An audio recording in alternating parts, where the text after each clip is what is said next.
Welcome to another spring edition of the Bobcast. Just three coaches this week. We're going to start here with head coach Dale Louie of the track and field teams. Both track and field teams competing at the CAC Championships at Christopher Newport over the weekend. The men finishing third, the women taking seventh. Your CAC champions on the men's side, DJ Wiseman, Robbie Romano, and John Kearns.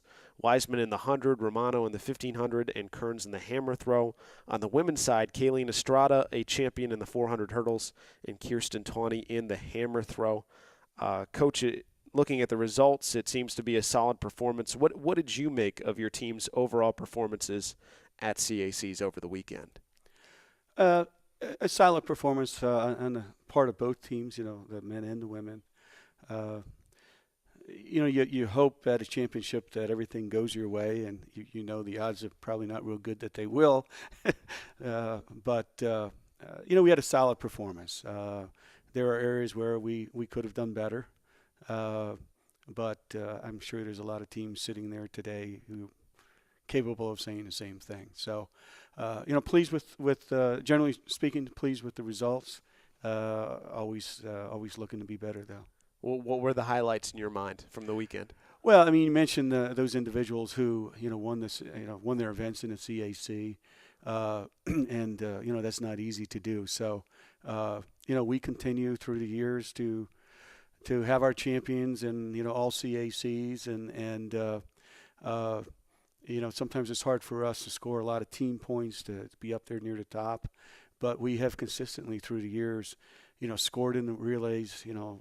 We've had our champions, we've had our meet record holders, et cetera. So, we're proud of that, and we try to get the people who are here now to try to make their mark, and I think the 10K run was really an amazing run on the men's side. It was hot, and it was a very large field, and it was the last event on the first day, and so there's no excuse not to be paying attention to it. And quite a crowd around the track, and you're talking a 6-mile race, 30-some minutes. Yeah. Plenty of time for all kinds of intrigue, and we hit some people right in the mix of it, and Braxton really just kept moving up throughout the race, ran very, very smart. Matt Whitley, the same thing, and our team really got into it, and a lot of times people say, I mean, you won't see the 10K on TV, No. I mean, if you're lucky, you'll see the guy crossing the finish line maybe on TV and stuff. And people just don't realize that, you got 30-some people out on this track, and there's, they're fighting for 8 places, and it's hot, and people are dumping water on themselves, and, all these factors come into play. And I really felt like our team really got into it, watching that 10K. And, I think that's always helpful. We talked the other week about, momentum and track and stuff. And that was an example, And good for those guys, because they've been doing it all. Those are cross-country guys, indoor track guys, outdoor track guys. Yeah, absolutely. Yeah. And like I said, I mean, the crowd was really into it, and our team was really into it. And you would never guess that, like Braxton, Matt ran 10Ks at the end of that race, because I think they were very much energized by their teammates and came off the track and, happy. Well, that's a good moment. And pumped, yeah. So it's great to see. I want to jump around a little bit here. We've been talking a lot about the throwing group, especially on that men's side. The women, especially competitive in the hammer throw, 2 top 3 finishers. What did you make of your throwing group? A lot expected of them coming into the weekend. What did you make of their performance? Well, we had some champions there that you mentioned, John and Kirsten, and James in the javelin literally lost. He was sitting in first place, and on the very last throw, he had been in second place, moved up to first place in the finals, and on the very last throw of the competition, the young man from Salisbury threw 5 centimeters further than him. So, we came really close to another champion there, and of course, broke James's heart, broke all of our hearts to see that. I think the throwers would be the first to say that they were not happy with, where they where they were as a total group. Some good things happened. We scored some points, but I think they'll be the first to acknowledge that they would like to have done a little bit better. Yeah, and outside of the champions that I mentioned, John Kearns is second in the shot put, Belcher's second in the hammer throw. I believe Van Wee ends up third in the women's hammer throw. Correct. Yes. A lot of points being racked up there. Yes. I want to jump over to the sprinting side. It was DJ Wiseman, who did not have the fastest time in prelims, was not the highest ranked, runner coming into it. He ends up getting to the finals and winning the finals itself to be a CAC champion. What did you make of his race, especially in the finals? Well, I won't say just the finals. I mean, in the prelims, he ran two very strong races, and that's not always easy to do in the sprints. It doesn't take a whole lot to throw your game off in 100 meters. It could be a bad start. You take Clay Washington. I mean, in the trials, he almost didn't make the finals because he tripped, and somebody that did make the finals and should have been in the finals, but he almost didn't, because of something happening there, and he overcame that. So DJ's got a lot of talent, and he's peaking at the right time. I think he's capable of running faster. I'm sure he would tell you that. And we had three guys in that 100 final, and again, you're trying to win a team title, you need to pack them in, and we had three guys that should have been in the finals, and they did their job in the prelims and made it to the finals and picked up points for us.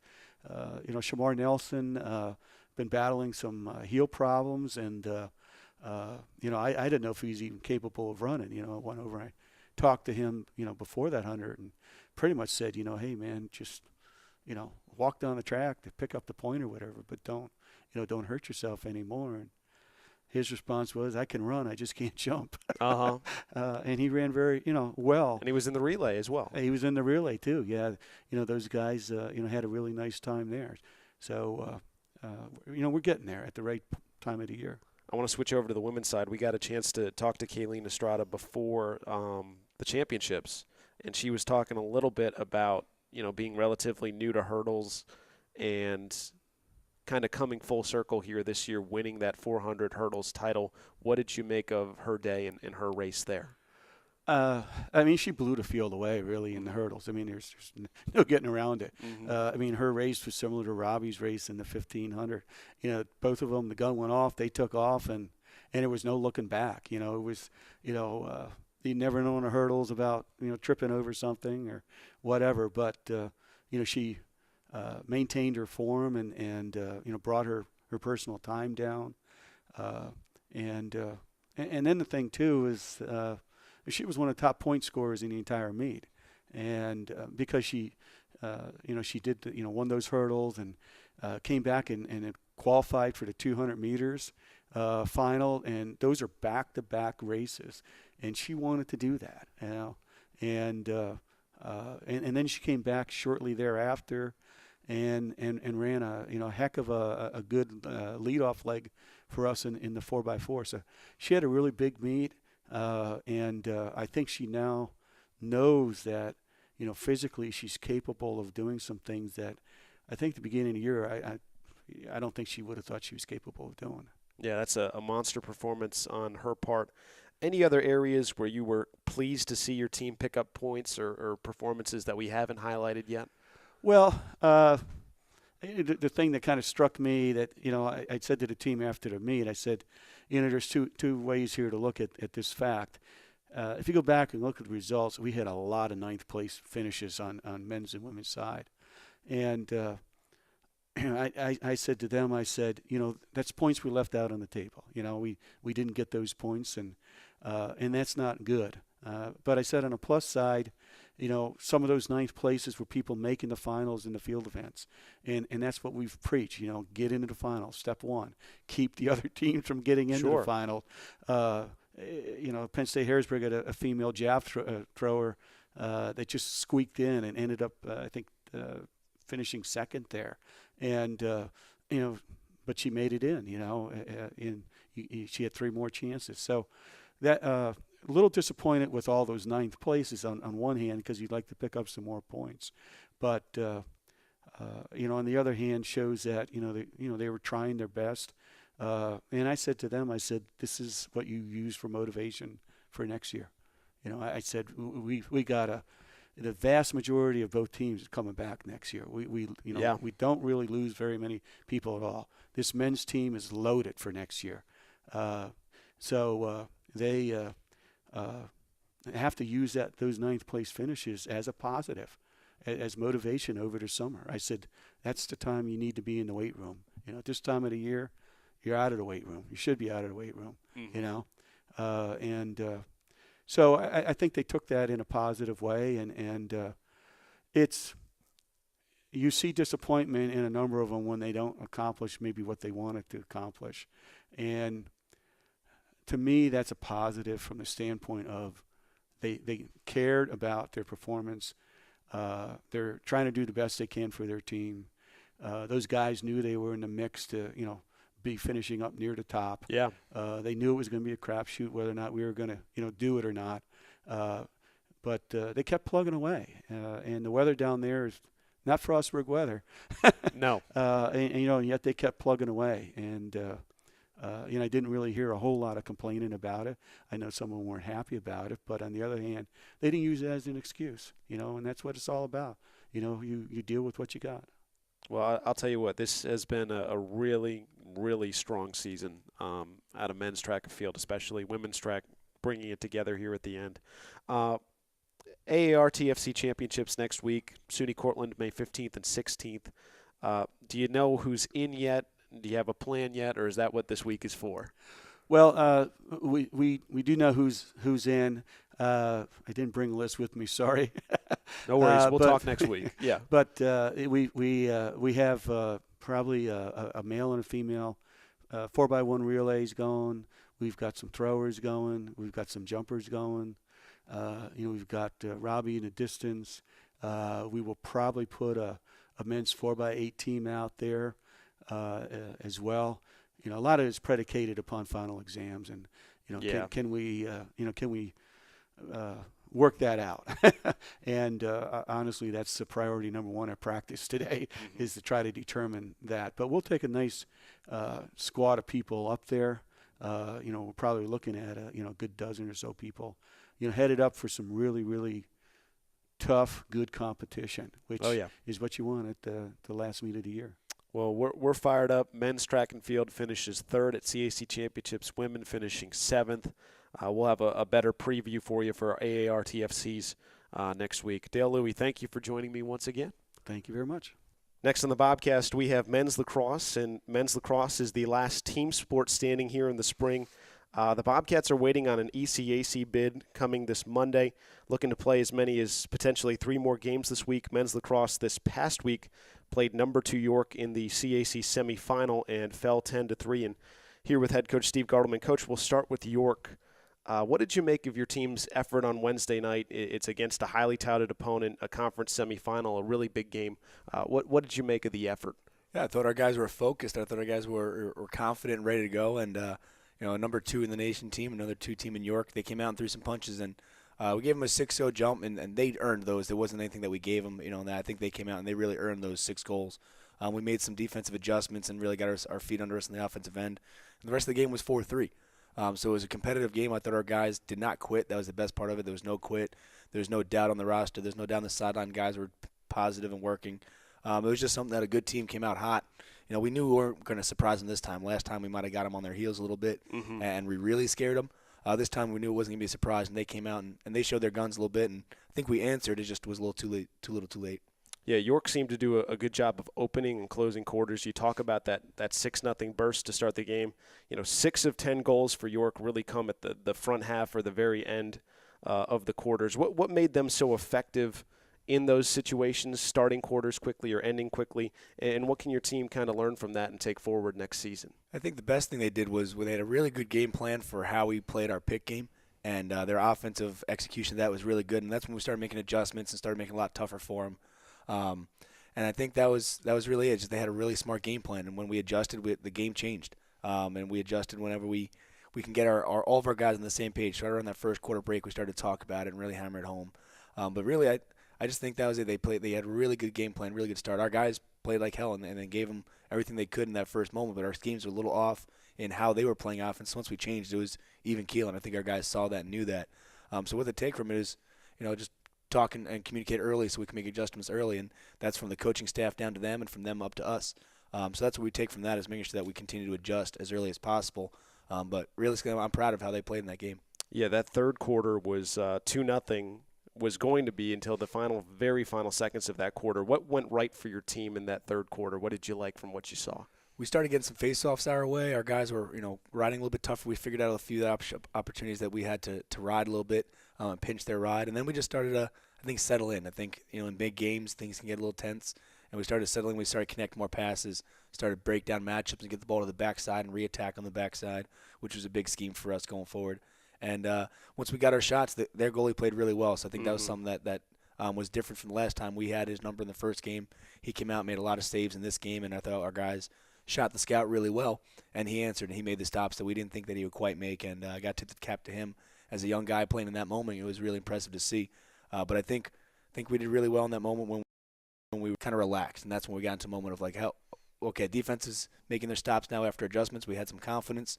Then we started ripping the ball around, making plays, and a few went in, a few were stopped, but the guys started to sense like, okay, we can do this, and I think that was the big difference, just a little relaxation. Got them a little bit uncomfortable there in the third. You're going to be saying goodbye to 8 seniors, but there were a large number of juniors, sophomores, some first years that saw a lot of time in that game. How important is that experience of playing in this caliber of a game against this caliber of opponent with this group moving forward? It's everything. It's everything. You can only really learn and feel those moments, those high-pressure moments that we're talking about, by being in them. Being on the sidelines is a part of it, and you definitely feel it. But once you step in between the lines, it has a little bit different sense, especially with your hands on the stick and the ball on the stick. There's a lot going on in your body and your mind. So, yeah, it's everything for us to continue to grow and improve going forward. But there's, no words to say enough for these seniors that have really set the foundation. What we said at the end of the day down at York when it was all said and done, unfortunately, was that seniors, thank you. And everything that happens from here on out, it's still their fingerprint. It's still their say. It's still their voice.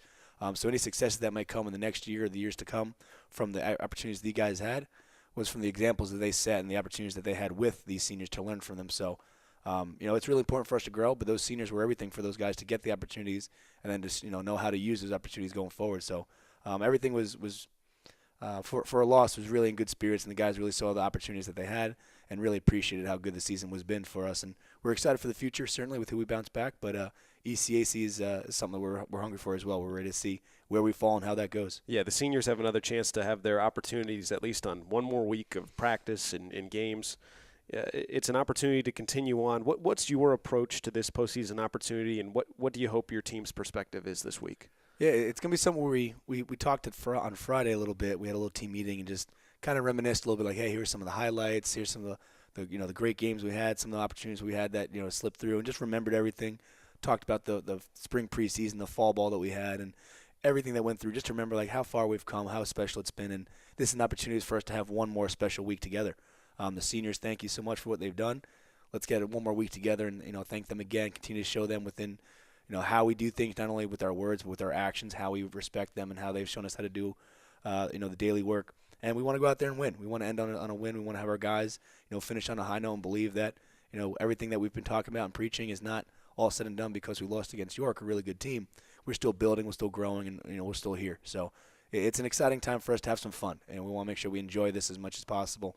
We're going to work, we're going to sweat, but we want the music out. We want the guys to have some fun. We're going to let them plan practice tomorrow and see what drills they want to get after with. And we want to make sure that it's a relaxed atmosphere, but still hungry. Speaking of building and growing, this whole season has been a process. What are some of the things that your team has been working on all year that you want to see really refined and something you can point to this week and say, hey, we came from here to there this year? I think the biggest thing is, and the guys have been saying it a lot these past couple of weeks, is making sure that we control the tempo, not the tempo controlling us. And that's sometimes when you go out and you see, we're a team that wants to run and gun, play fast, and put pressure on. If we have, 28, 25 turnovers, that's a day where the tempo probably controlled us. If we're out there with 14 or 16 turnovers, that's the day that we feel that we control the tempo, and usually those result in better games for us versus the latter. So I think that would be the biggest thing for our defensive guys to play that aggressive pressure style, and then when they get the ball in their stick, know when to push, know when to settle down. and our offensive guys to know when the defense just played 6 minutes of defense or whatever it might be, they're pretty tired. Let's use the clock. Let's milk it up. Or these are great times for us to run and gun. So making sure that we control the tempo, not the tempo control us. I think that's the most important thing. The family stuff, we've always been tight together through a couple of the rocky moments. That was something that we harped on, and the guys have done that exceptionally well throughout the rest of the season. And schematically, offensively, and defensively, we've come a long way. We're changing things. We're letting the guys have a say in a few things. But I think the most important thing is the decision-making of the tempo and the flow of the game. Make sure that we're not really hurting ourselves. And that's what happened a few times this season with the turnovers and the clearing flaws. As we got in our way a little bit by trying to play fast instead of letting the game come to us a little bit. And that's where we just have to have our hand on the throttle. That's kind of what we're looking for in this last week. Well, we're excited at the prospect of at least having one more, if not more, games in Bobcat Stadium. Head coach Steve Gartelman, thank you for joining me this week. Thank you, Andy. Next in the Bobcast, we have our wrap-up conversation here for baseball with head coach Guy Robertson, or should I say now Associate AD for External Relations, Guy Robertson. And Bobcats wrapped up the season, took 2 of 3 against Southern Virginia, went out on a relatively high note, winning the final series of the season. Coach, we'll start here with this season, and then we'll take a peek towards the future, and then a look back at the past here in your time here. A tough season for baseball, a hot start, tapered off a little bit in conference play. Lots of factors, went into that. What made this season really challenging for this team? Well, there was a myriad of things that you could point to that kind of got things a little bit derailed. You start off with some injuries, and we lose some guys, and some guys disappear out of your options, I'll say. And it kind of, puts guys in roles that, you hadn't planned on putting them in, and maybe they weren't prepared to take on just yet. And, some things just don't go your way. I would say that, the first handful of games, we were kind of in a more of a like situation, maybe as far as how everybody was out of the chute and how much time people have been outside and talent level. And then, we kind of hit the top 2 teams in the conference. And I think between that and, we lost some guys at that point. It really was a huge downhill slope for us. And it was obviously one that we never could completely recover from. We lost our starting shortstop, and then our replacement at shortstop played 3 games, and he was out for 3 weeks plus. And then we went through a bunch of different guys at that position. And I think anytime, you're kind of moving guys around and you're trying to plug and play in that spot, or, if it's the catcher spot, and sometimes at this point the pitching spots, you're in trouble. You need those places to be extremely solid and consistent, and we didn't have that at this, this season. So that was tough and hard to handle, but I don't think that we ever had any guys roll over or any guys give up on what we were trying to accomplish. It just wasn't in the cards for us, and it's just every game was a grind, and you saw that in a lot of the final scores as far as the talent that they had on the field and the guys that we had on the field, at least in the spots that we had them in. That was it just was a little bit tough. So I would just say it was just a bad season. And unfortunately, it's not the one I wanted to go out on or had plans to go out on or anything like that.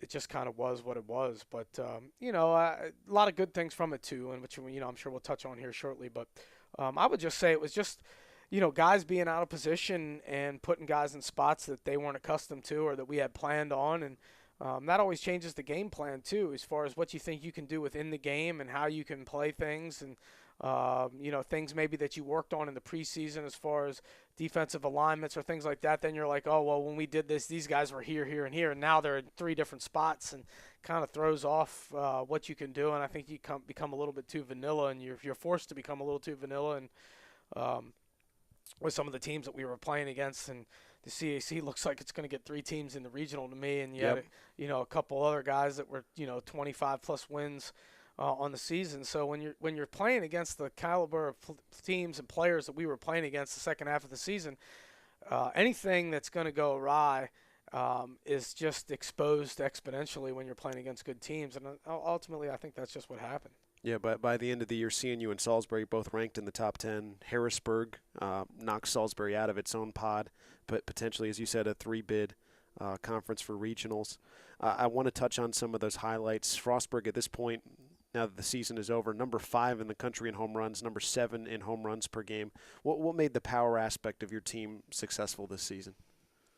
Well, I mean, I never ever coach guys to try to drive the baseball out of the ballpark. I mean, you talk about trying to be opportunistic, and you talk about pitches. If you have guys that are capable of of driving the ball and using the whole field, and hopefully some of those balls will go out of the ballpark. I mean, when we recruited Ryan Roll, I knew that there was potential for this.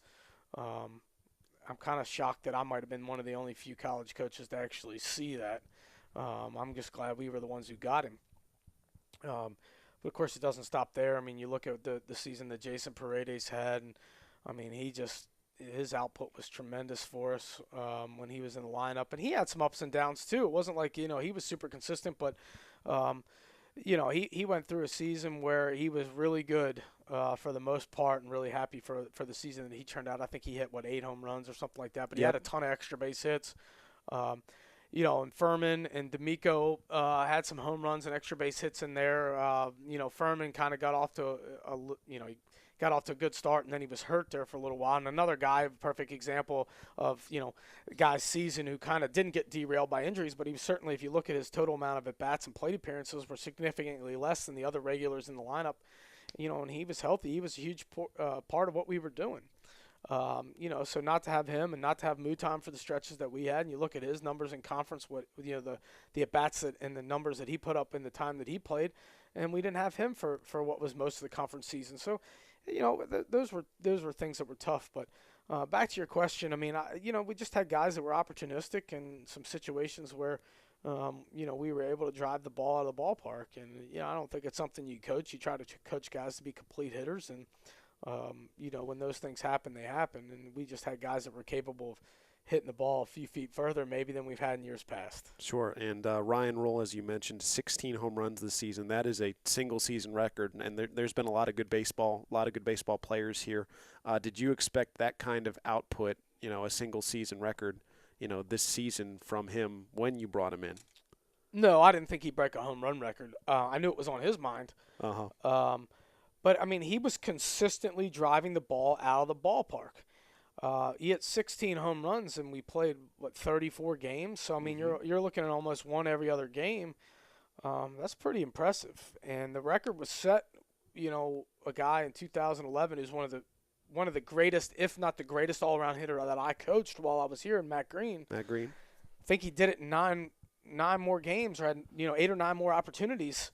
To hit those home runs, and it almost got broken by Devin Bell. And to be honest with you, if I would have thought anybody would have broken it, it'd have been Devin, because he just had unbelievable power to all fields. And he was a tremendous hitter. And of course, if you look at how many at bats Devin hit 13 in 2016, he missed a month, or he would have shattered it, and it'd probably be his, but just wasn't in the cards with the injuries that he sustained that year. So we've had some guys that could do some damage as far as, home runs and driving the ball out of the ballpark.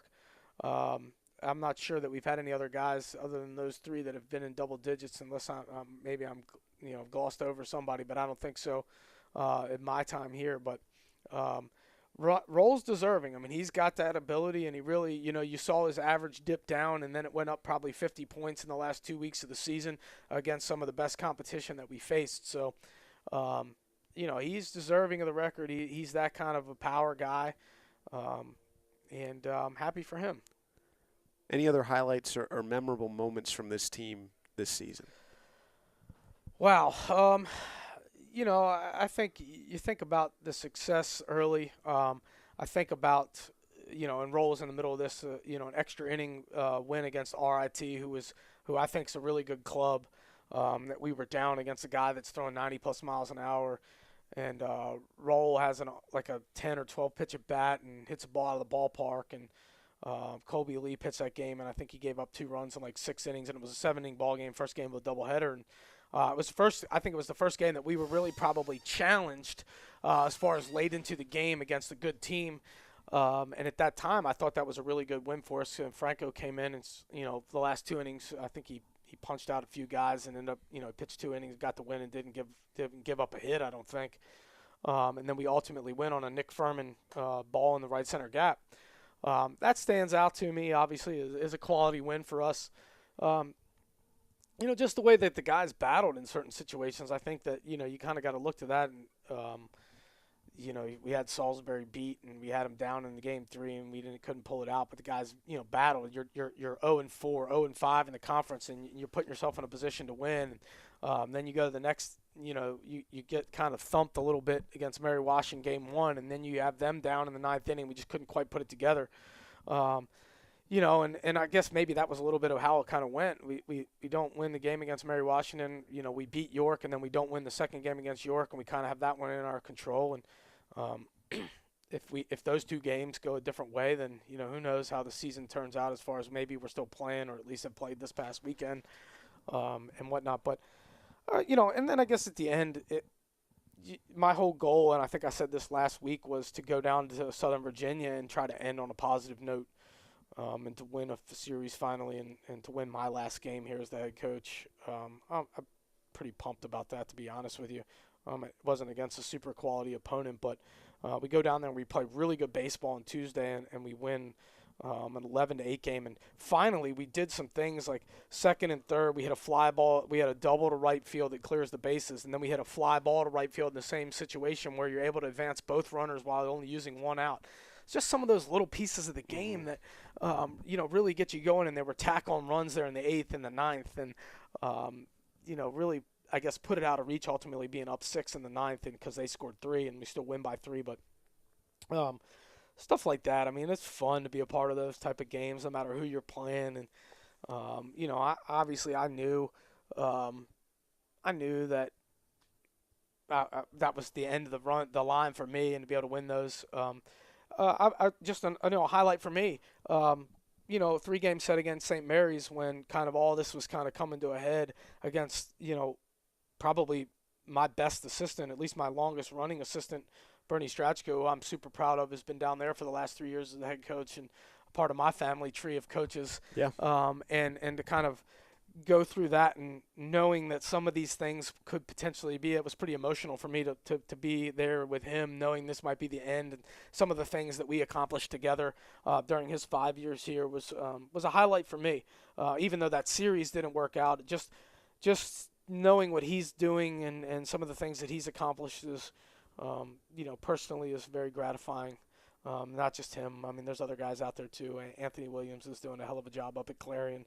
Kind of in a program that's not have a lot of resources, and a university that's not even sure that their doors will be open for who knows how long, but just keeps churning out wins. And those are the things that I guess are, what we're going to talk about here in a little bit. But to go out and for us to win our last game and to put that positive spin on what was a tough season. I know the guys were happy and kind of had that breath of fresh air to get 2 out of 3 and to get the last one.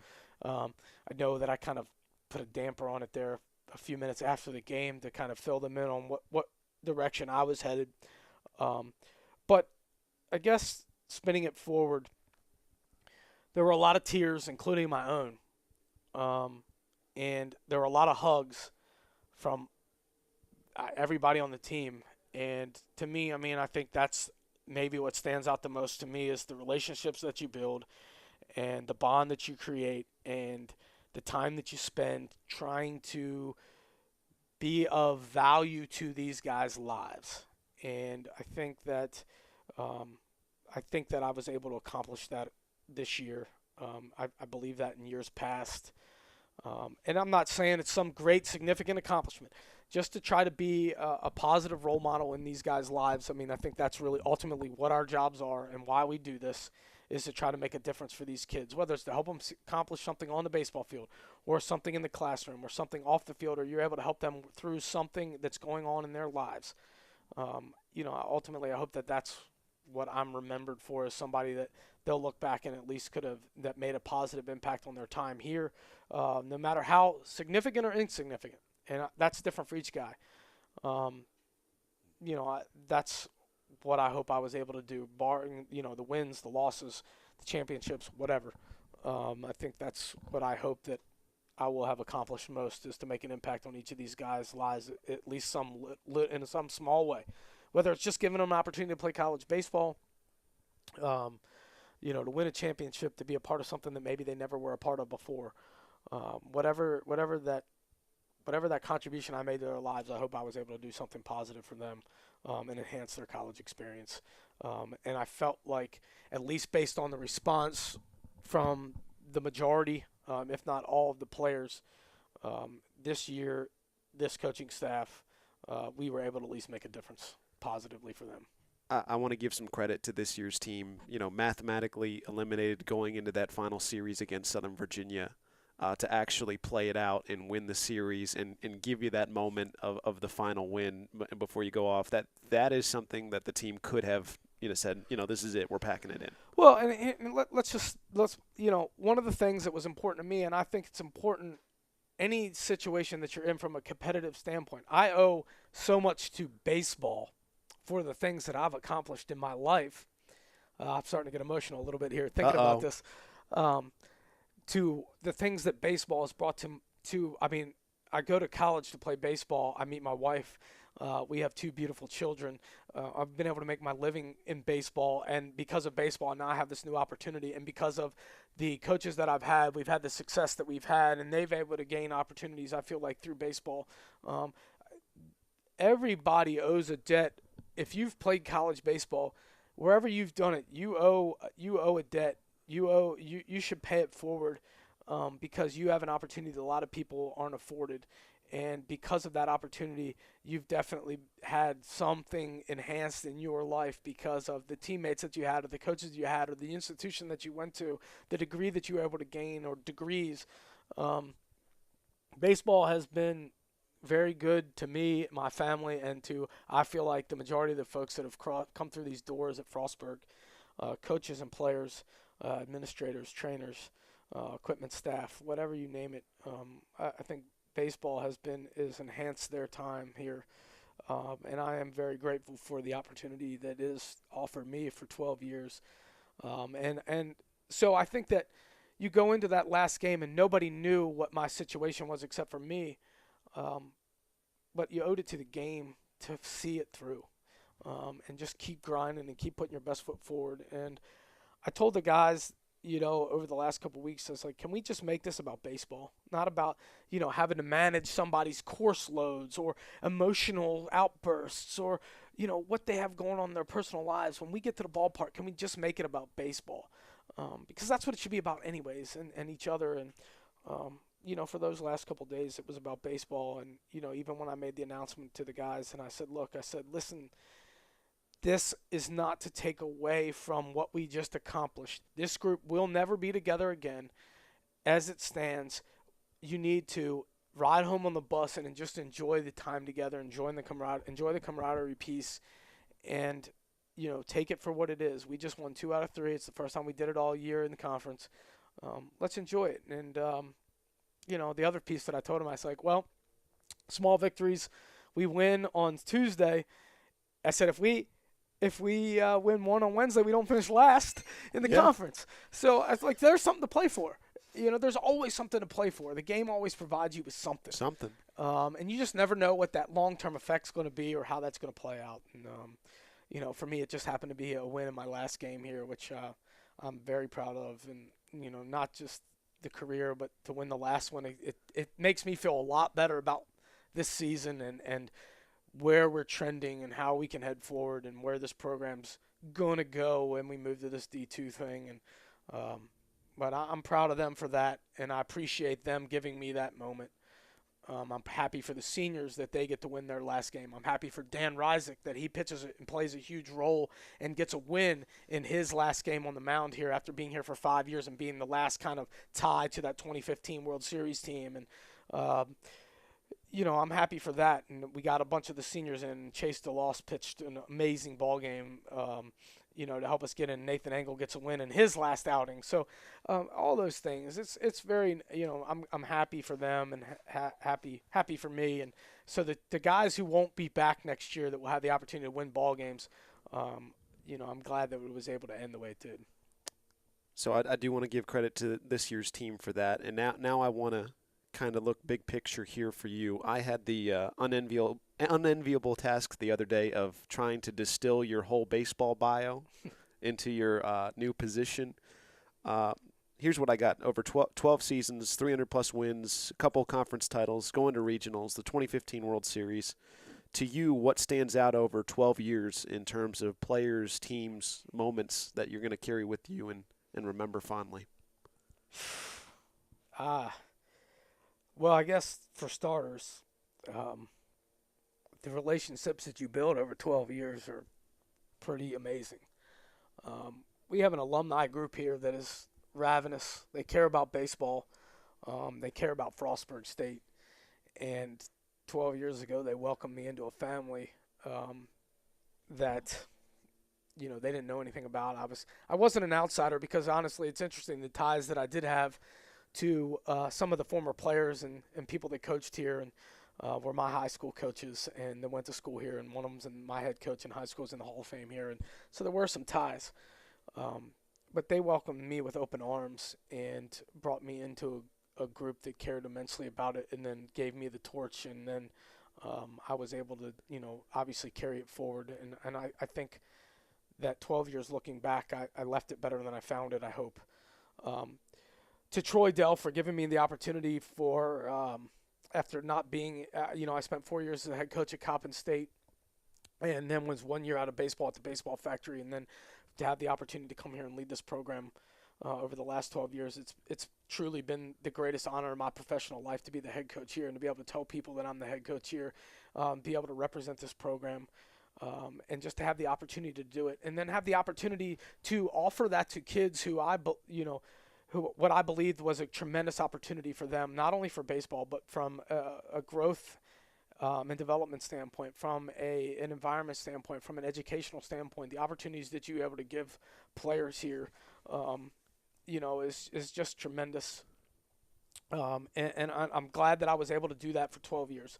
I could go on here. I'd love to sit here and spat out some names for you, but just off the top of my head, and I really don't want to leave anybody out. But guys that have just been in touch with the program, I'm completely indebted to a guy by the name of Greg Beachy, who played here for 2 years, and he and I are pretty tight to this day. He played here. He gave me everything for the last 2 years, in 9 and 10. He did everything in 10, start, close, middle relief. Didn't matter. He didn't care. He just took the baseball, and then he came back and coached with me. He'll be the first one to tell you that I've never won a championship without him, whether as a player, as a coach. I've never done it without him, and there's a reason for that. He and I have a tremendous relationship to this minute. I'm grateful to him for everything that he gave to the program. Bernie Strachko. Hold on. I'm getting too far ahead of myself. Anthony Williams spent 2 years here. Really started the ball rolling forward as far as the players and the caliber of player that we really needed to compete at the regional level and beyond. We built something together in 2010, was 32-13, I think, is what the final number was. But it was the first team that really was able to be on the map. We went down the Methodist to open the season, a place where we got our butts kicked for the first few years, and we were able to kind of change the culture, and it was he and I really grinding it out from a recruiting standpoint, and brought about guys like Matt Ridenauer and Josh Davis and Greg Ross and Britton Quayle and Matt Green and Daniel Heatwall and Tim Sutcliffe and Ben Overman and some of these other guys. I mean, I could go on and on. Kyle Timmey, Joe DeDura, golly, I could sit here and name names forever. Guys that have just had impact on those early years. Just the stuff that occurred back then was just awesome, and it couldn't have been done without him. And now he's a head coach, and he's been a head coach for like 8 years and had success. And again, a part of that tree, and it's kind of neat. And in that time, you meet people and you get to spend time with Greg Ross and see him reach his dream of becoming a professional, and but more importantly, and he just sticks out in my mind because he accomplished the most as far as the dream that all of us have as a little kid, to be able to go on and play in the minor leagues and really get really close to the big leagues. Mm-hmm.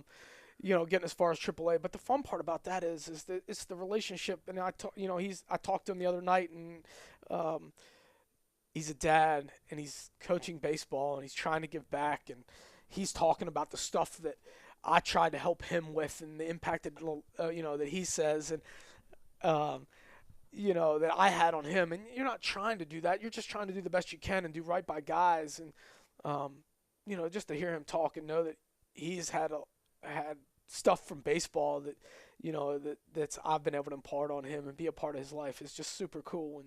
And Matt Green talked to him at length about it, and it's the first time he and I've talked for a while.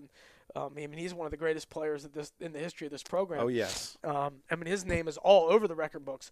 And still be able to have a relationship. These guys are 30 years old at this point in their lives and beyond, and their dads and their husbands and their fathers, and they're still in touch. And that's the bottom line. And you move forward to the greatest season in program history. And I started to say Bernie Strachko. He was with me in 5 years for 2012. We kind of picked up where Anthony and I left off and pushing this thing forward.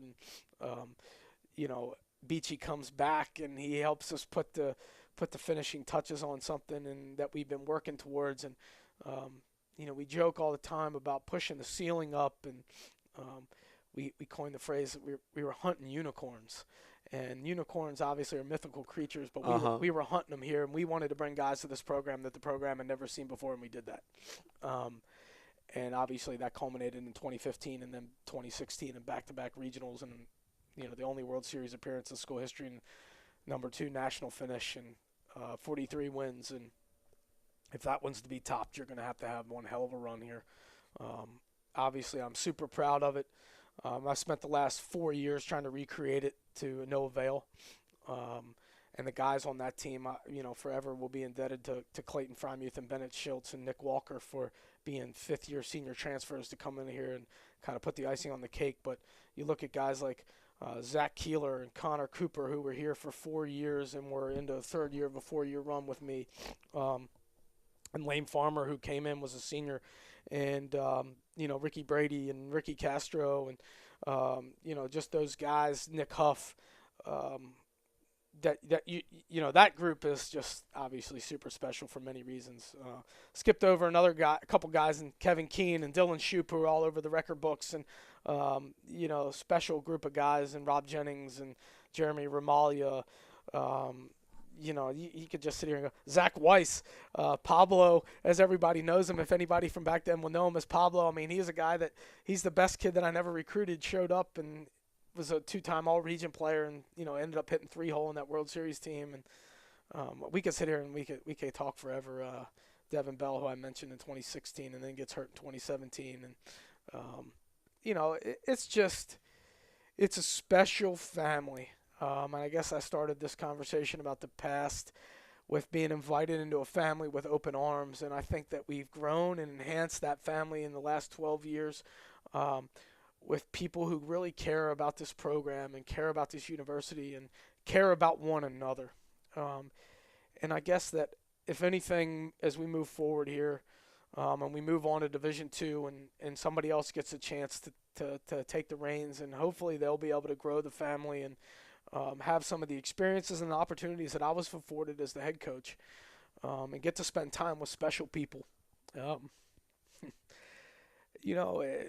It's pretty cool. I guess I've gotten to spend 12 years or 15 years with a beautiful wife and 2 kids who are all over this office and this experience. And every time I've talked about them, this is how I've gotten. And it's pretty cool to be able to do it with them. I got a really cool picture here, which I'll show you. But this is one of the best pieces of memorabilia I have. This is when we beat Salisbury to solidify the 1 seed in 15. And to have this picture on my desk ever since is one of the best things that I have and I get to look at on a daily basis. And the memories that I get to take and the opportunities I get to have are pretty cool. But I wouldn't have had them if it weren't for them and the support that they've given me.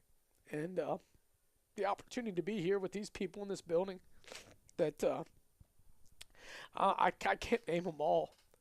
Mike Schweitzer and Cassie Donahue, the trainers that we've had, and Ben in the equipment room and Kathy, who was in the equipment room for a lot of that stuff, and the behind-the-scenes people, and they just change your life. And for 12 years, I had a pretty cool opportunity. Guys like you and Noah,